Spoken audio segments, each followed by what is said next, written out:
It's a muzakara, it's a reminder that we, whether person is speaking and listening, we all trying to remind ourselves. The reminder is that purpose for which Allah subhanahu wa ta'ala sent us in this dunya. Somebody said that if the destination is clear, the means become easy to adopt and they become clear. If the destination is not clear, where somebody is going to go, then he will be always confused about which means to adopt. For example, somebody wants to go to New York. Even if he's never been to New York, he will find out a way, which routes, what are the ways to go to New York. He can go by road, he can go by train, he can go by plane, maybe he can walk, but he will eventually reach there. But if a person doesn't know what his destination is, says this road looks nice, let me go on this road. On that road, says this exit looks like it's pretty, there's a lot of attractions, let me take this exit. So he'll keep wandering around. But somebody asked him, where do you want to go? So everything that seems nice in front of you, you just want to go there, you will not get anywhere.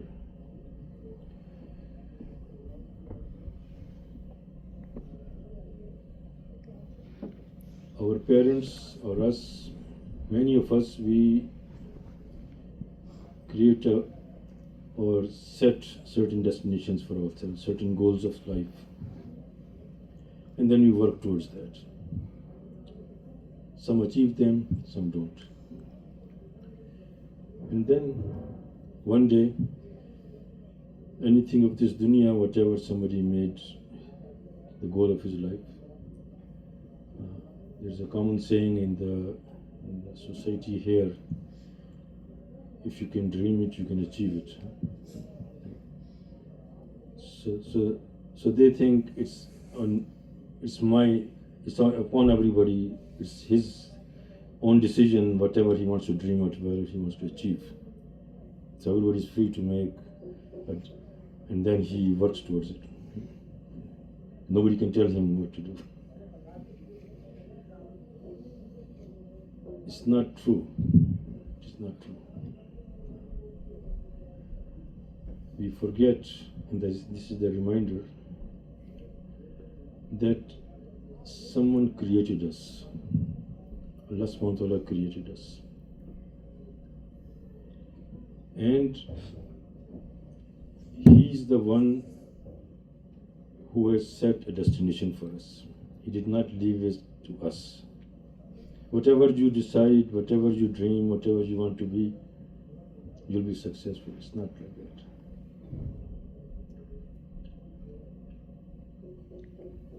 الذي خلق الموت والحياة ليبلوكم أيكم أحسن عملا. Allah subhanahu wa ta'ala created the death and life.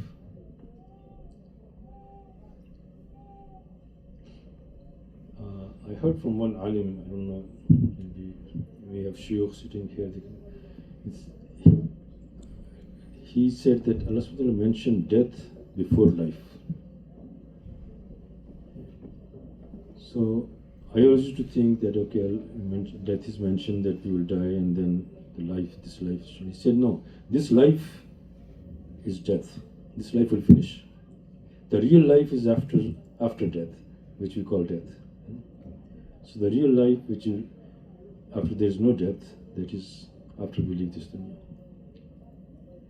So the purpose of coming into this life is to do those amal which are most pleasing to Allah subhanahu wa ta'ala. Allah subhanahu wa ta'ala is maqsood and matloob.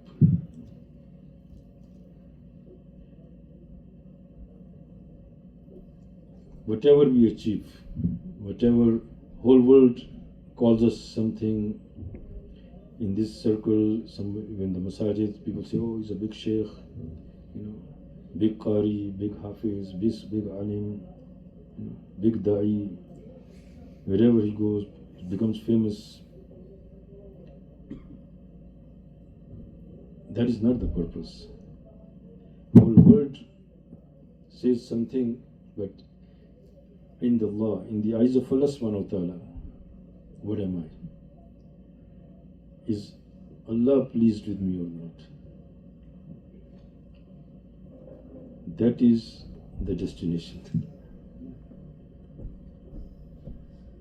And in this dunya, nobody can brag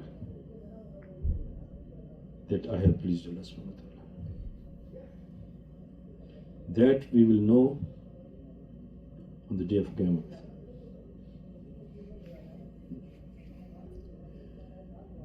The first people to go into Jahannam, we heard, will be the people who have done great amal. So great amal. A shaheed, we hear that before the drop of blood hits the ground, he is placed in Jannah, is shoot him. He's in Jannah, shaheed. Second is, others, big sheikh, alim. Third is a very generous person, sakhi. Big amal. Why is shahadat wrong amal or being generous? No. Why? What was the intention? What is the intention? Allah, if any other purpose, if any other intention, then Allah subhanahu wa ta'ala is there. No matter what we do, is zero. It will lead us, take us to the wrong place. Nia. And we heard from ulama that the first hadith of Bukhari Sharif is innamal a'malu binniyat. Niyat doesn't cost anything in making, but it costs a lot if it's wrong. So a shaheed will be presented and he will say, more or less, we heard that Allah strived for your deen, struggled and fought until I gave my life. Yes, you did all that, but you did it so people will say you are a great mujahid, you are a great warrior. So it's been said, the purpose has been achieved. I became alim, I taught people hadith and tafsir and gave many bayans. Yes, you did all that, so people will call you great sheikh. Say, purpose has been achieved. I made masajid. With my own money, I just gave money to one masjid. I've fed poor and gave, helped so many people. Yeah, you did. And people wrote books about you. What a great person he was. How much he did. Every masjid, every school, there were your nameplates. So and so Jed donated this. Purpose has been achieved. Did you do it to please me? Somebody this. Doing amal is one thing, and protecting it and getting it accepted. If Allah is pleased with me, nobody knows about it, we're good. Everybody knows about it, but that person cannot relax. No matter what you do, is Allah pleased with me or not?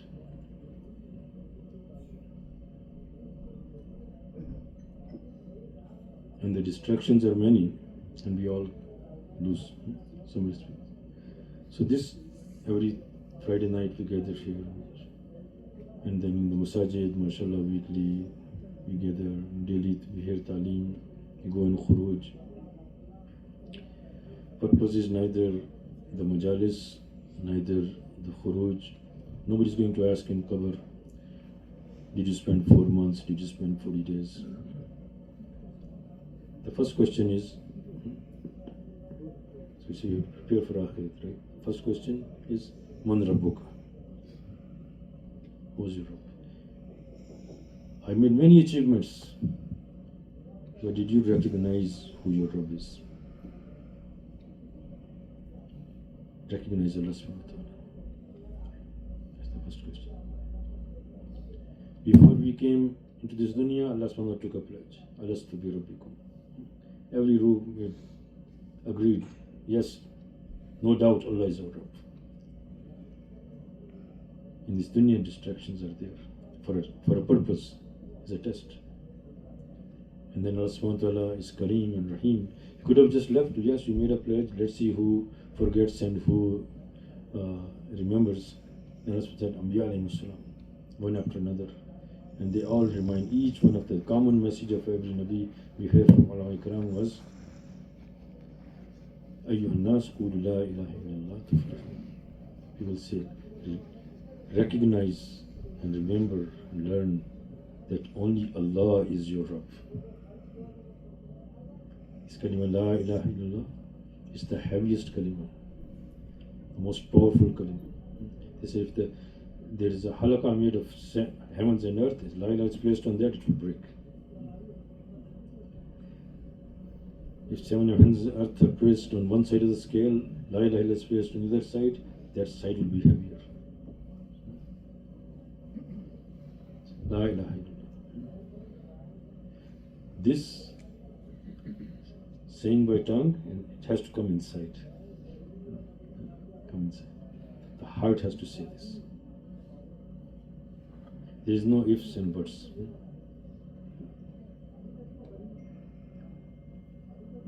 A sickness came. Everybody saying, oh, because of that virus, because of that bacteria, because of that cancer, that's why I got sick. No. Allah subhanahu wa ta'ala says, I am the one who gives sickness. And we went and took medicine and we just said, oh, that medicine got better. No, Allah is the one who gives shifa. He's the one who gives sickness. He's the one who gives shifa. This has to be. Yeah, sunnah. Yeah, it is sunnah to do ilaj, it's sunnah to do take. We do that because Rasul said. But the heart is only Allah can do everything. Nobody can do it. This yaqeen is the single most important need for every single human being. A person dies without food, a person dies without clothes, somebody has cancer or somebody has sickness, he cannot afford medication. What is the ultimate thing that will happen? He will die. A person who has everything, he has food, he has clothes, he has shelter, he can afford all kind of treatments, he will also die. So death will come regardless. Somebody is in a battle zone, he will also die. Somebody who's never been to a battle zone, he will also die. So death is the only guaranteed thing. That's another reminder. Nobody wants to talk about death. So don't talk about death. It's depressing.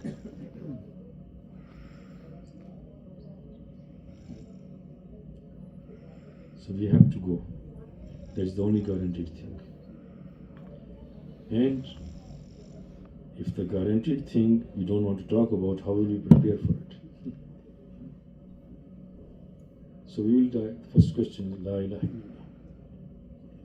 And did I spend my life according to the tariqah of Rasul? The example for the entire mankind until the day of Qiyamah is no matter where we are, which century we are living in, which country we are living in, Allah subhanahu wa ta'ala sent Rasulullah sallallahu alaihi wasallam. He wasn't sent just for Jaziratul Arab. He was sent for the entire mankind. وَمَا أَرْسَلْنَاكَ إِلَّا رَحْمَةً لِلْعَالَمِينَ.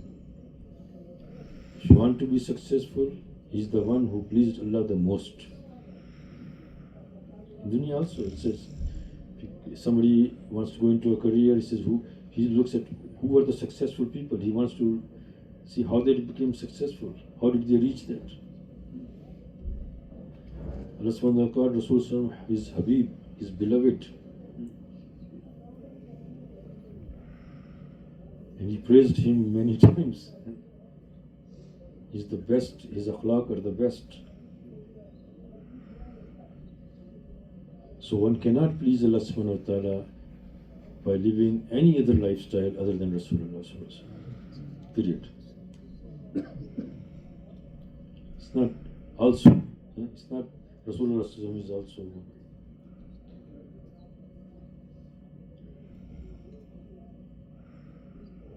This yaqeen that if it's sunnah, I will adopt it as sunnah because that each sunnah will get me closer to Allah subhanahu wa ta'ala. The love of Allah subhanahu wa ta'ala and then love of Rasulullah sallallahu alaihi wasallam.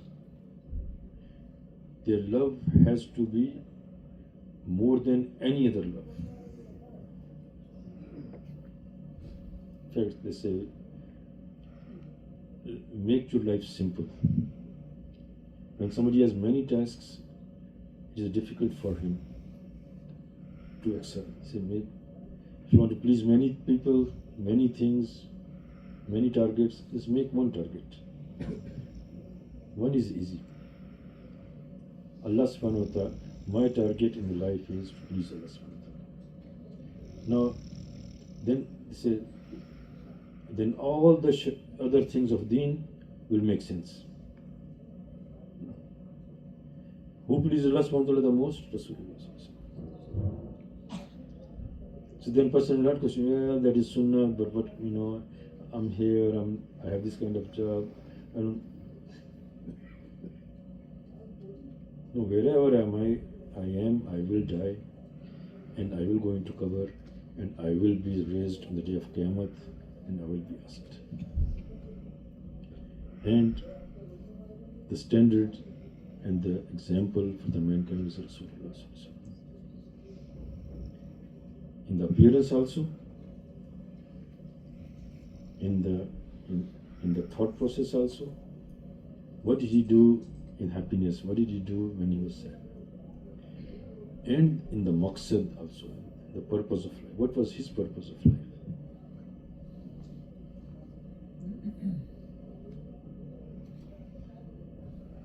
What did he give priority to?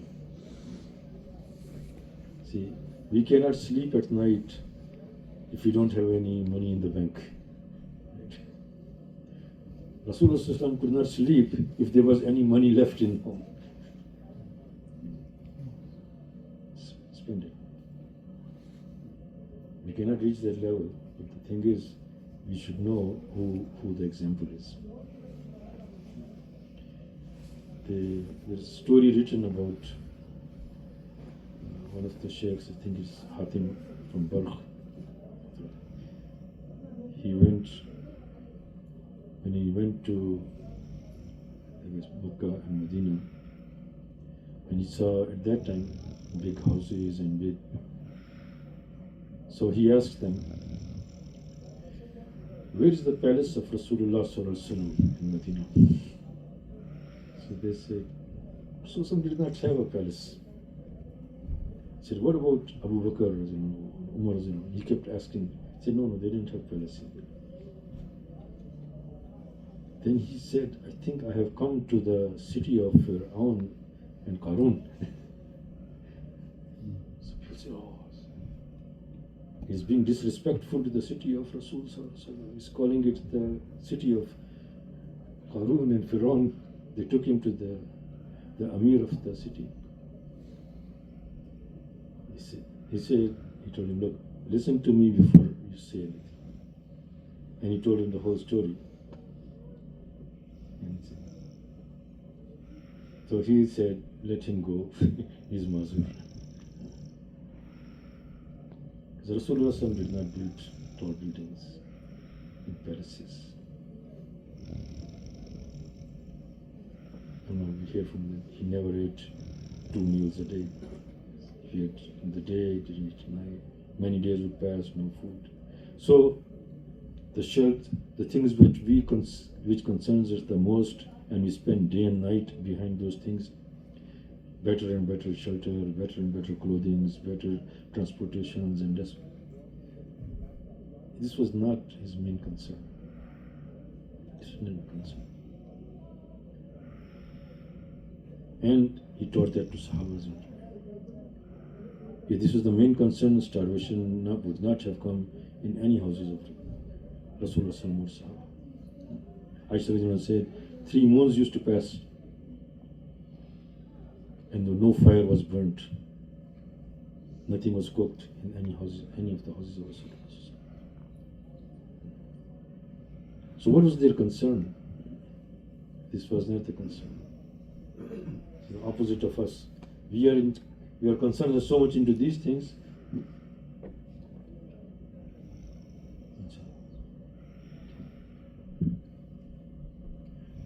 So they were so focused on akhirat, so focused on pleasing Allah subhanahu wa ta'ala. Not just as individuals, but the entire mankind. How everybody can be saved from Jahannam, go to Jannah. Day and night, and they did not have time to earn. Today, it's opposite. We are so busy in making this life better, we don't have time to think about Akhirat. We don't have time to say, oh yeah, I don't get chance to read Quran. Too busy. No time to do zikr of Allah. No time. I miss my salah. Some people, they say, oh, when I come home, I do all 5 salah at the same time. Those who make, oh, I can't go to masjid, because. So the dunya has overwhelmed us. I think it was Darda Razil, one of the Sahabi, he was sitting with students and he said, you may do more salah than Sahaba, give more sadaqah, do more fasting, in many amal, but still they were better than you. He said, how are they better than us? He said, they were, Sahaba was enjoying, they were Zahideen of dunya and Raghibeen of akhirah. And then dunya, they had no love of dunya in their heart. All their longings and desires were for akhirat. Today we have become Ibn Dunya, day and night. Even in deen, we want to impress people by our dunya.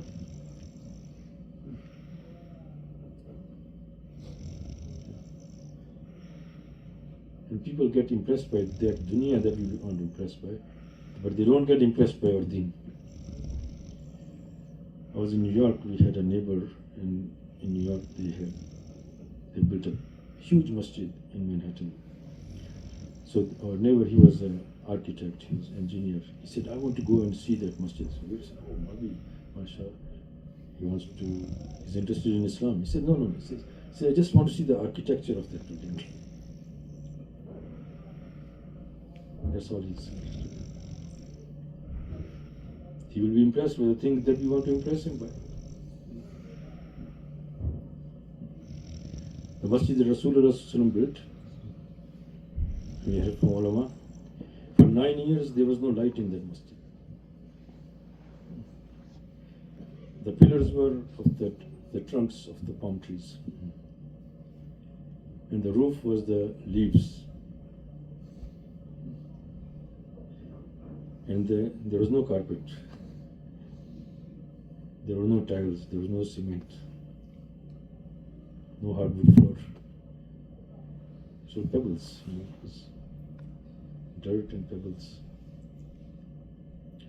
So the light rain came, it would stop. Heavy rain, it would all come in. And they made salah, and that all the wet mud is on their clothes. And 9 years, and no door. In the poorest countries, I don't think they have masjids like this. But that masjid, there was not a time in 24 hours that masjid was closed. When do you need a lock? When you want to close something. When something is open all the time, you don't need lock. You don't need doors. It's not that they didn't have money. People like Osman Radiallahu anhu, Abdullah bin Zubair Radiallahu anhu, people, millionaire, Abdurrahman bin Auf Radiallahu anhu, were maybe billionaires or trillionaires of the time. The amal of the masjid were 24 hours. But the physical aspect of the masjid, that is also important, this didn't cross their mind. After 9 years, this Tamim Dari Radiallahu anhu was the Ansari Sahabi who was the first lamp in that masjid. Today, we get so overwhelmed by how the masjid should look, the minar and the dome and the carpets and the lights and But that masjid should have amal in it also. Except for Jummah, you go to any masjid, you don't find anybody. And then Jummah also, after Salatul Jummah, and go to Salatul Asr in any masjid. 2 Jummahs, 3 Jummahs. Salatul Asr, maybe one saf.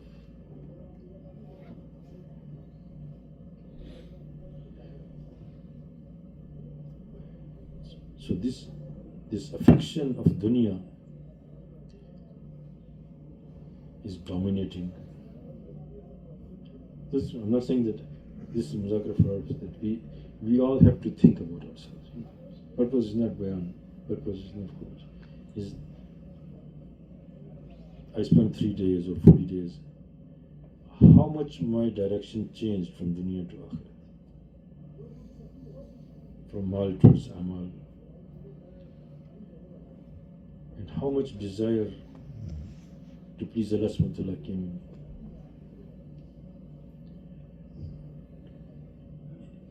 If I'm giving priority to something, that means I am sacrificing something else.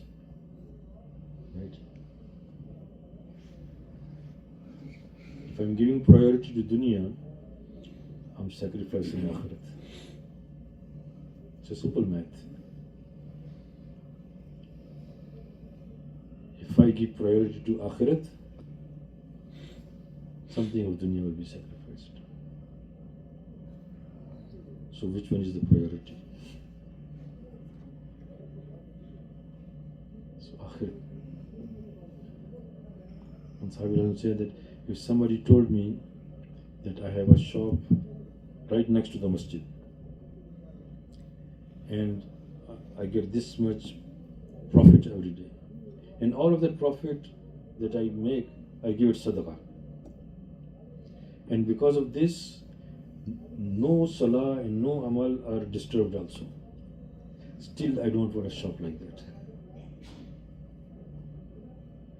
So he said, what is wrong with that then? He said, because I have to give hisab on the day of Qiyamah. One of the questions is, on the day of Qiyamah, not how much money you made. What is the question? How did you make that money? And then, how did you spend it? So if I don't have any money, I won't have to stand there for a long time. In dunya also, right? This tax season comes, person who has very small income, how much time does it take him to?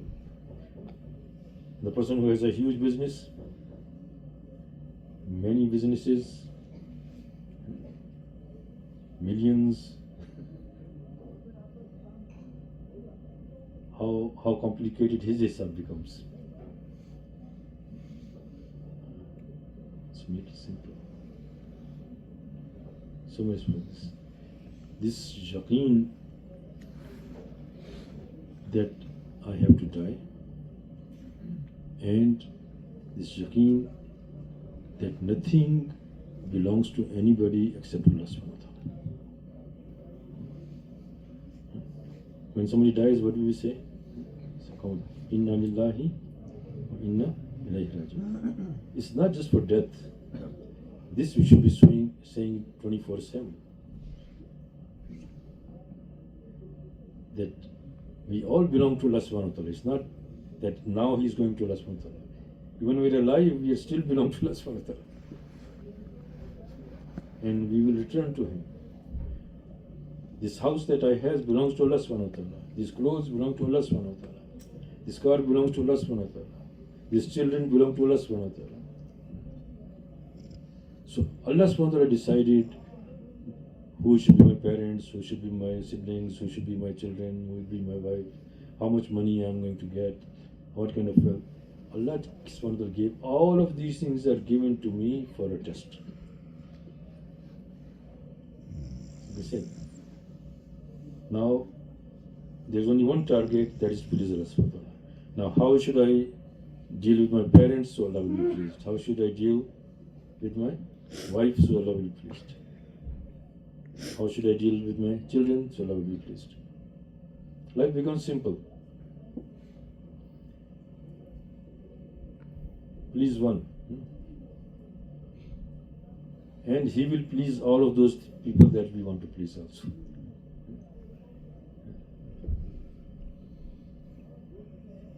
If we risk displeasing someone because of pleasing Allah subhanahu wa ta'ala, Allah subhanahu wa ta'ala has the power to please that person also who we think will be displeased. But if we displease Allah subhanahu wa ta'ala with the fear of displeasure of somebody else, nobody has the power to please Allah subhanahu wa ta'ala for us. So this talk, this that we're saying, I have to say to myself 1,000 times over. Once a week, hour and a half, man won't cut it. Even daily, those brothers who are giving 2.5 hours, daily talking about 2.5 hours is not going to cut it. This talk has to be ghalib, it has to be dominant in my life.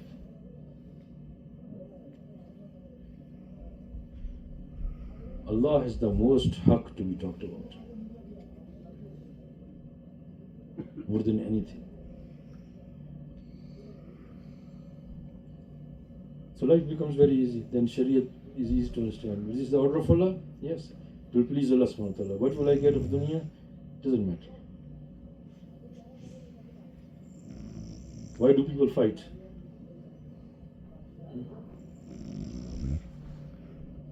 Because we forget Allah and we focus on ourselves.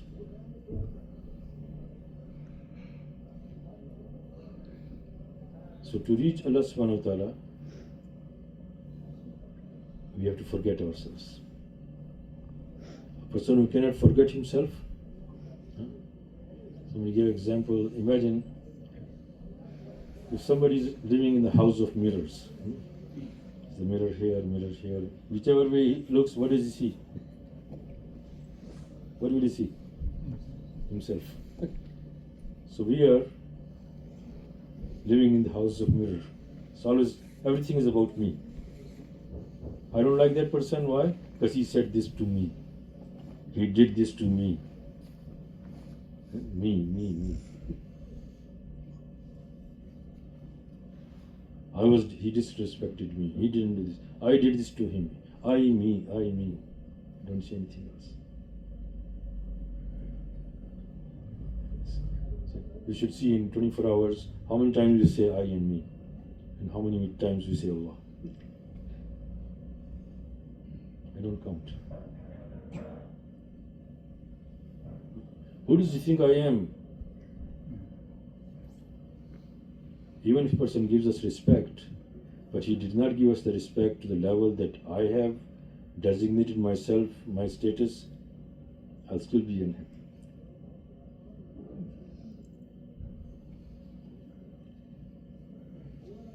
So, what was Shaitan's crime? I'm better than him.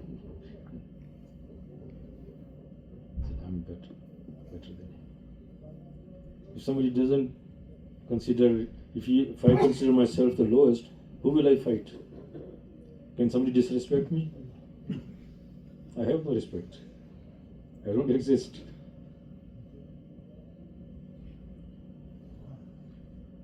So these things are easy to say, but to convince myself, to say to others, oh, I am nobody, or take a posture which looks like he is humble, but inside the heart, people will say, in humbleness also I want to prove my greatness. Oh, he's such a big engineer and doctor, and look how humble he is. So with humbleness, what is he trying to prove? He's great. Such a great man.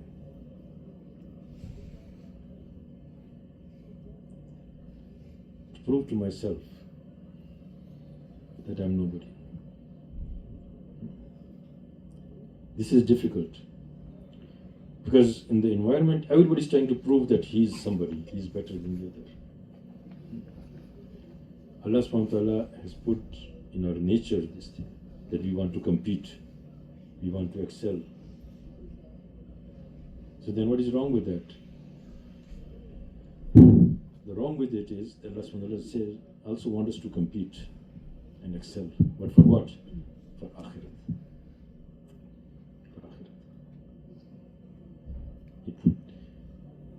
Someone put it in a very simple, in the womb of the mother, the body is made, the limbs are made. But that's not the place of using it. They call it fetal position. You can't even stretch in the womb of the mother.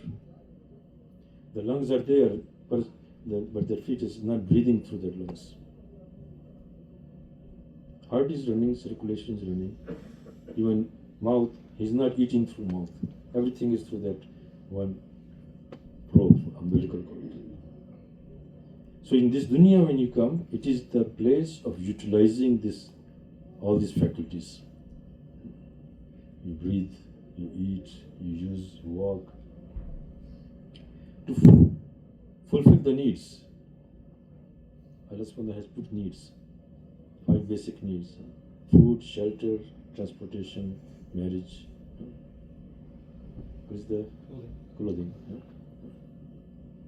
So these are necessities allowed. But then Allah subhanahu wa ta'ala has put desires. See, no, desires are not for this dunya. So what is the purpose of creating desires here? To control them, not to fulfill them. Like on the road, there's a green light, yellow light, red light. Green light, yes, go. Yellow light, be careful. Red light, what is the purpose of red light? Stop. Desires are red light. Stop. Why? What will happen if you stop the desire? فَأَمَّا مَنْ خَافَ مَقَامَ رَبِّهِ وَنَهَى النَّفْسَ عَنِ الْهَوَىٰ فَإِنَّ الْجَنَّةَ هِيَ الْمَأْوَىٰ. If you stop your desire, it will take you to Jannah.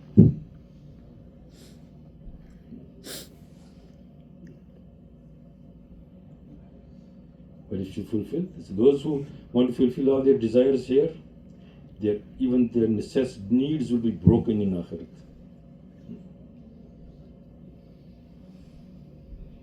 A person who does not fulfill his desires, control. Why is anger made there? Anger Allah has created. What is the purpose of anger? Again, to control. Ashabi Rajan asked Rasulullah for Nasiya. He said, La taghdab. 3 times he said, don't get angry. Don't get angry. Control the anger.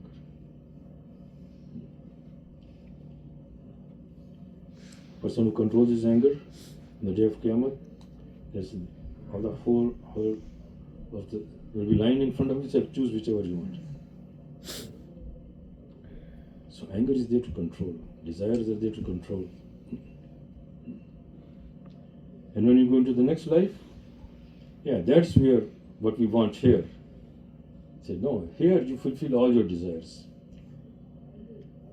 So a person who knows which thing is appropriate at which time and which place, then he will be fine. This dunya is transit. And we want to impress each other. Imagine we are in a transit lounge and there are many different flights, and there, who cares? People that you don't know, you're a stranger to all of them, they're strangers to you, and you want to impress each other, and in the next few minutes everybody's going to take their flight and you will never see each other again. Everybody's focused on where is his flight and when he's going to go. The people we want to, and many people want to do some, I want to have a legacy. One brother said, this should be my legacy. I said, for what? The people that you want to impress, they will also die in few days. Who's going to remember you here? Nobody's going to remember you here. They will also die. They will also finish. The wise person is he who focuses on Akhirat. Simple things. But the environment, this talk is not going on. That's why we all get fooled, we all get deceived. So this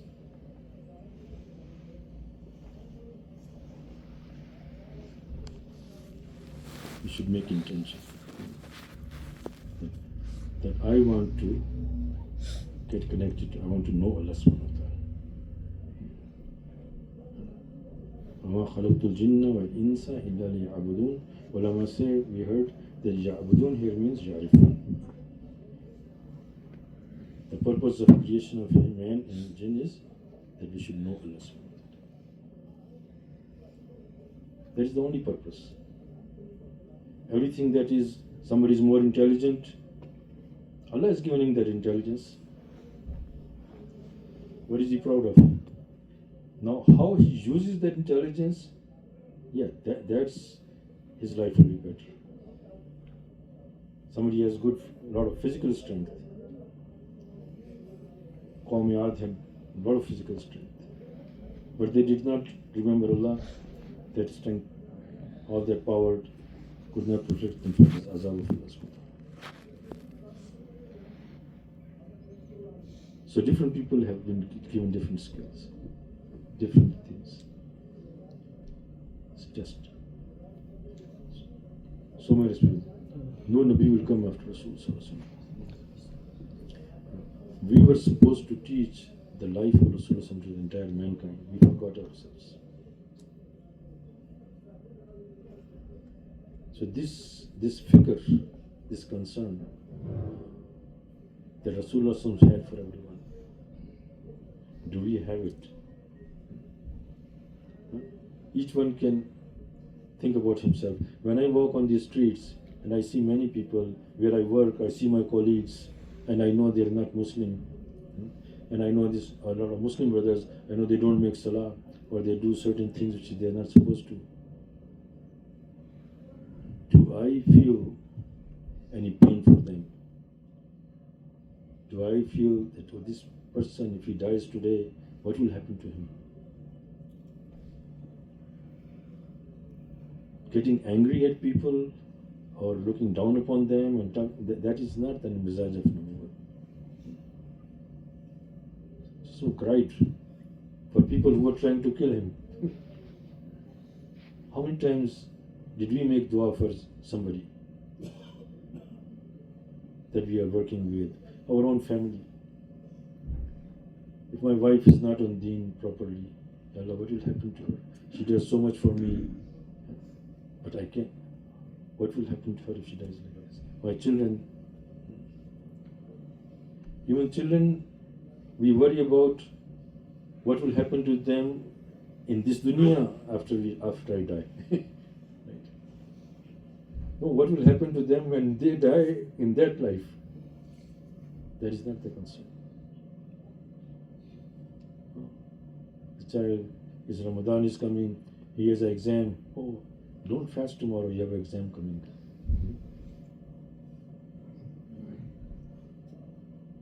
Is there a guarantee you will give the exam? Is a guarantee you will die? You're telling him to break the order of Allah for this life.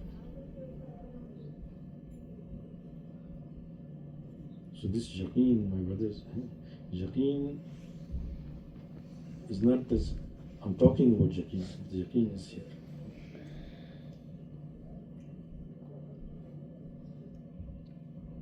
So inshallah for this, that's when we say go and khuruj in the path of Allah subhanahu wa ta'ala. It is not to convince. And these days we hear so much, oh, brother, that place needs effort. We should send a Jamaat there. That place has a lot of need. No, this place has a lot of need. I'm going there to correct others, as if I am corrected already. This was not, we didn't see the elders that we saw back in the days. The whole focus was you're out there for yourself. I'm going out in the path of Allah subhanahu wa ta'ala to correct myself, to correct my iman, to correct my akhlaq, to correct my salah, to correct my ta'alluq with Allah subhanahu wa ta'ala. And to others, I'm reminding them that they should also make effort to correct themselves. I'm not going there to correct them. Because you cannot. Hidayat is in the hand of Allah subhanahu wa ta'ala. And that's what Rasulullah said. You cannot give hidayat to whoever you want. It's Allah who gives hidayat. So purpose is not spending time. Spending time is for a purpose.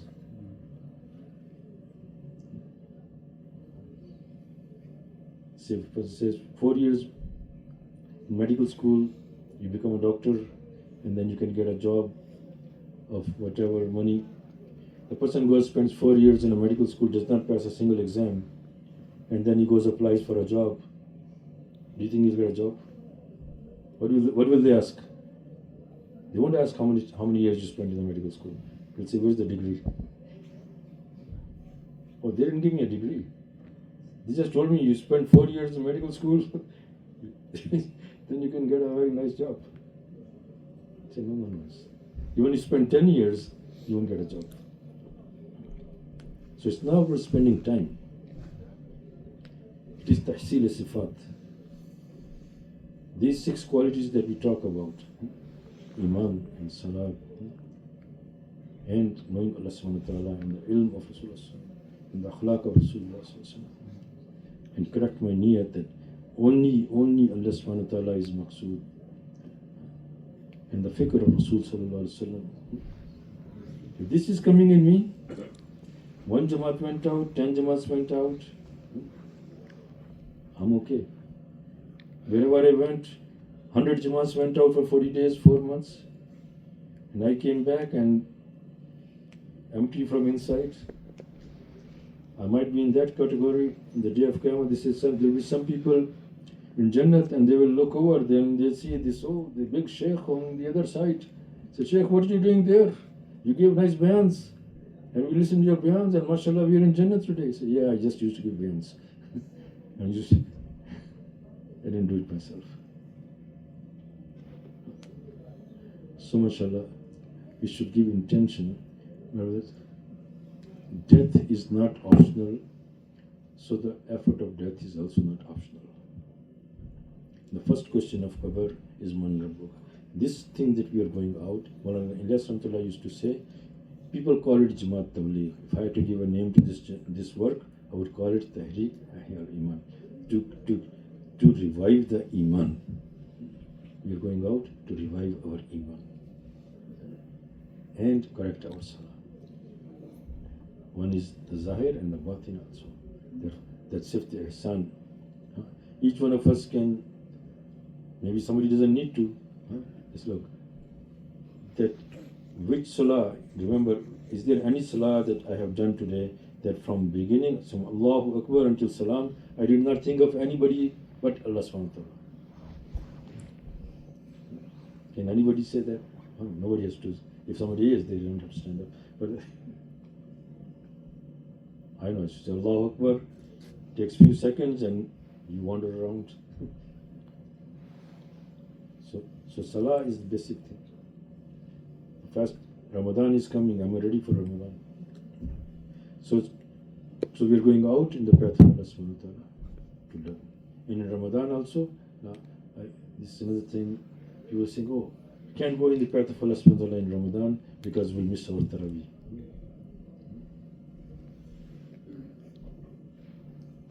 The Badr was done on 17th of Ramadan. The Amal in Ramadan increased exponentially, 70 times more and more. Actually, there's no limit in Ramadan. Our sacrifices should increase, not decrease. So, mashallah, we give intention. Who's ready for, who have spent 4 months, spent 4 months. Those who have spent 4 months,